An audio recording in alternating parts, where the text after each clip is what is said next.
Hi everybody, I'm Sarah and welcome to the Big Blue House Homestead. Today I've got all of my stuff in front of me because I'm going to be starting some new seeds. I was gifted a bunch of seeds from Papa Pepper and I want to get some of those started. I did get a lot of bean seeds, but that's going to go directly into the soil outside. And right now I'm just going to start these indoors. So what I have are my little plug trays or seed starting trays. I also have an old mushroom container. The reason I have that is because I save anything that I can and reuse it. If it's intended for your recycling or intended for your trash, sometimes you can repurpose that. Anything from mushroom containers to large lettuce containers, aluminum pans that are supposed to be meant to, bake once and throw away. You can wash those and reuse them. So instead of wasting all of those and recycling and throwing away, you can repurpose them. And that's what I do. I have a lot of those. But right now we're going to talk about the seeds. I was gifted some edible snake gourd beans, and I'm excited to grow those. They were a big hit last year. A lot of people grew them, and I want to know how they grow. I'm obsessed with gourds. I love to see the process. I love the vining, the flowers, and the growth itself. So this is a new one for me, and all I have to do is find a place to put them out in the yard, give it a nice big trellis, and we'll have that going. I've got some Malabar spinach. I've always wanted to try Malabar spinach, so that's awesome that I got those this time. And then I also got toothache flower plant. I've never grown these, and I do not know a ton about them. I know that they have a numbing agent to help with toothaches, basically, or mouth sores, things of that nature. But he sent them to me, and in his video, when he talked about actually shipping out his packages, he said that you can find seeds in the bottom of the packet, or you can just squeeze the flower heads to get seeds out. And that's a really easy way to start doing seed saving. So I have a little white plate here, but you can use a piece of paper. You basically want to use anything that is white or light in color because your seeds are going to be darker and you want to be able to see them. So let's go ahead and open these up and pull out one of these little poof balls. That's what they look like. So they're just small little poof ball flowers. They smell like chamomile or like tea. Same thing as most flowers would smell like. Nothing special about that at all. But I'm going to go ahead and get the seeds out because I want to plant some. So I've got my plate down and I've got the flower in the middle, and I'm just going to gently roll it, and you'll see all of these seeds fall right out. You can see how the plate's getting covered. Majority of your flower seeds actually come at the base of the actual petals. That's how they grow and form. So if you're growing flowers this year and looking to save seeds, majority of it is going to be at the base of your petal. So that was quite a bit of seeds in there. It looks like there is some petal pieces. It's kind of hard to tell on the camera, but you can see the lighter stuff is actually the petal pieces, and it looks like the seeds are these darker black spots. So what I'm actually going to do is plant all of it into a container, because I do that sometimes with dandelions and marigolds and things like that. The little poofs just become compost in the soil. All right, I'm going to put the toothache flower plant in this actual mushroom container, so I have a larger surface to work with. So all I'm going to do is fill it up with dirt real quick. Use a potting mix medium of your choice. I don't always use potting soil. I just put it straight into the ground because I think that's how nature's intended it. But if you're new to gardening, I suggest getting yourself a good potting soil. And then I'm just going to take the seeds themselves and sprinkle them onto the dirt. All right, so what I have here is this is all of the petal itself that's showing on the dirt, and you can no longer see the seeds. So I'm just going to gently press down, because smaller seeds really need to stay on the surface, but they work better if you just give them a gentle press. It helps the seed itself get into the moisture, and then they grow a lot better that way. I cannot find my watering can at the moment. I think I left it outside. I'm really bad about doing that. So I just have a measuring cup with a spout, and I'm just going to give this a light drizzle to make sure the seeds get saturated and we get all of this to start to grow. All right, I need to go ahead and label this before I move on with my other seeds so I don't get confused in the long run. Couldn't find my black Sharpie. I have a cat who is obsessive about my Sharpie markers, and he knocks them off my tables, off my desks, picks them up, takes them wherever he wants to take them, and then they disappear. So I have green.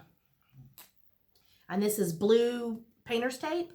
I'm out of masking tape, and I'm not going to go back to the store to get more. but I can kind of see this, and if I hold it in the right light, I can see it well enough. I use masking tape when I mark my plants because I don't want to use popsicle sticks and I don't want to use the plastic ones. And this is just easier and it's cheaper because in reality, I could mark probably thousands with just that. So I'm just going to make sure I stick it on my side and press it down really well. And I've got it labeled. So now that the toothache plant's done, I'm going to go ahead and seal up my package again because I don't want to waste what's in here. And a lot of times if you don't reseal your seed packets, you'll lose your seeds. It's happened to me a lot. All right, next things next is I'm going to do this Malabar spinach. I decided I'd go ahead and just do the 12 trays that I have here, making sure I remove the last label that was on here. And using masking tape, it's really easy to take off as well as to get rid of. You can just ball it up and you can toss it in your trash or put it in your burn pile. I'm going to go ahead and label Malabar spinach on this before I get too far in because I don't want to confuse myself in the long run. All right, so I've got my label ready and I'm going to go ahead and put that onto my tray. But instead of showing you every single seed that I am planting and how I plant them, they're all going to go into the dirt. I do know that I've never seen spinach seeds like this, Malabar spinach seeds.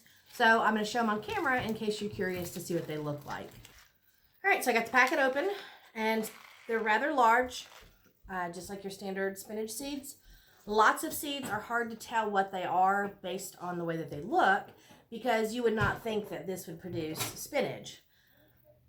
But that's kind of cool that they're bigger because then I can see them better. I don't have my glasses on today. And then let's check out these snake gourd beans. Gourds have funky seeds. I'm going to tell you that. I think that's why I like them so much. They're shaped weird. They're stiffer, harder, and they almost look like a snack. So there are the gourd seeds, and I'll get those planted as well. Fennel, if you did not know, is one of those versatile plants. Not only can you eat the entire bulb of fennel, but the seeds themselves are edible. I usually save a lot of my seed before I pick the fennel itself, just so that I can save them to eat them. And they smell like licorice. I know most people don't like black licorice, but fennel is actually a very important seasoning in a lot of spice blends, especially when it comes to a good, authentic, like spaghetti sauce. A lot of fennel in that, and Italian sausages. It's used widely in Italy, I guess. That's why everything's Italian at the beginning. But fennel seeds are a little bit different. They are elongated, and you can take one out the pack and eat it. I love fennel. And you can eat it while you're actually planting. So if you didn't know that and you don't know if you like fennel and you're like, I wonder if I'll like that. Sorry, I'm still chewing on the seed. Taste your seed because it is an edible seed and it does taste really, really good. If you don't like that flavor, then you don't have to plant them. But they produce not only a bulb to eat, but the fronds, which is the green part off the top, that's edible, as well as the seed when it produces the flower. And then a lot of people don't know this either, but fennel produces a pollen that is highly sought after in culinary world. It's almost like saffron. It has this very aromatic flavor with the fennel itself. And so people use it for delicate dishes like fish. It's used as a thin little powder to put on top. But yeah, you can eat the pollen too. It's one of my favorite plants because I can use every bit of it. And so I'm definitely pushing myself to get more this year. Okay, so just to put in a little FYI, I guess, if you're planting seeds for the first time or you're planting things that you're not used to, any seed that has an actual point to it, that point side goes down. The seed itself will start to germinate and the plant will come out from the bottom and it will push this up. So make sure any pointy seeds have their point side down. That's going to help you out a lot. I got everything planted into the seed plug trays, so we're going to take it into the grow room and I'll give you a quick update on how everything's doing in there.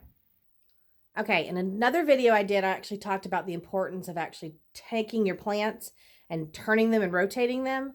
And the reason being is because they will lean towards the light. All of these is now stood up straight.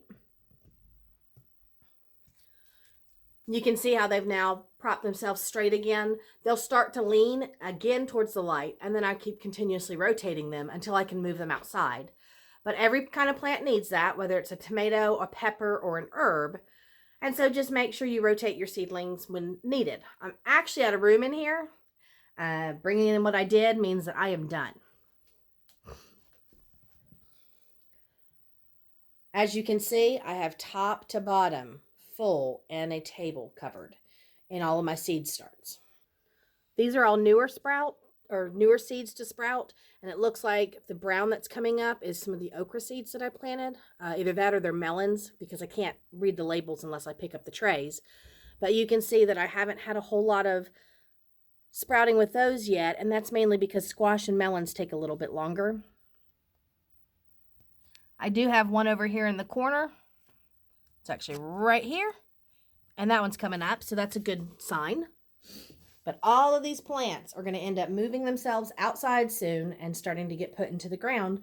I think I'm about 3 weeks away. All right, so that's what I had to do today. Finished off the last of my seed starts. Everything else that I do that's in seed form from here on will be directly in the garden, in the ground. I'll either put it into the raised beds or directly into the dirt after I spread fresh soil onto it. But I'm done, and I wanted to share that with you guys. Just want to give you a little information. If you're seed starting for the first time, go ahead and start. It's nothing that's going to overwhelm you. It's actually very enjoyable. A lot of people across all of YouTube will tell you their favorite part about gardening is starting the seeds. So whether you're going to buy seed starts at the store or start your seeds from packets, you just need to go ahead and jump in and get your gardening done. Now's the year for all of us to do this, and I think we should all unite as gardeners across the board and give as much information as we can and help each other out. So if you saw something today that I did wrong, let me know.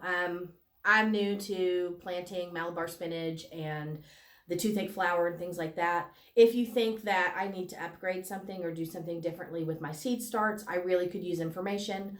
Even though this year I plan to put in a greenhouse, I still have seeds now, and I still have starts that I will be doing indoors until the weather warms up next year.